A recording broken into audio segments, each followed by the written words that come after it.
চীনের দালিয়ানে world economic ফোরামের বার্ষিক সম্মেলনে অংশ নিয়েছেন প্রধানমন্ত্রী তারেক রহমান। বুধবার স্থানীয় সময় সকাল 10টায় দালিয়ান ইন্টারন্যাশনাল কনফারেন্স সেন্টারে এই সম্মেলন শুরু হয়। এবারের সম্মেলনের প্রতিপাদ্য হচ্ছে বৃহৎ পরিসরে উদ্ভাবন। সম্মেলনে সভাপতিত্ব করেন ওয়ার্ল্ড ইকোনমিক ফোরামের প্রেসিডেন্ট ও সিইও আলোইস জভিঙ্গি। প্রধানমন্ত্রী হিসেবে দায়িত্ব গ্রহণের পর এই প্রথম ওয়ার্ল্ড ইকোনমিক ফোরামের সম্মেলনে অংশ নিয়েছেন তারেক রহমান।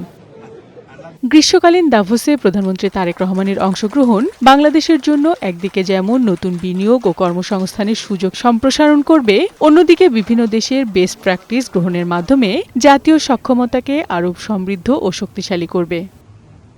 সম্মেলনে 90টিরও বেশি দেশের প্রায় 1,500-এর অধিক সরকারি প্রতিনিধি, নীতি নির্ধারক, ব্যবসায়ী ও প্রযুক্তি উদ্যোক্তা অংশগ্রহণ করেছেন।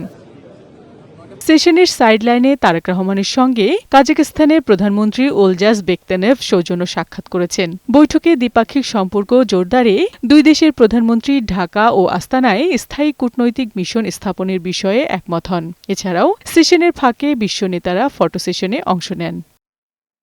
পরে প্রধানমন্ত্রী চীনের স্থানীয় সময় দুপুর 2টায় দালিয়ান থেকে হাই স্পিড বুলেট ট্রেনে করে বেইজিংয়ের উদ্দেশ্যে যাত্রা শুরু করেন। এ সময় স্ত্রী ডাক্তার জোবাইদা রহমান তার সাথে সফরসঙ্গী হিসেবে রয়েছেন।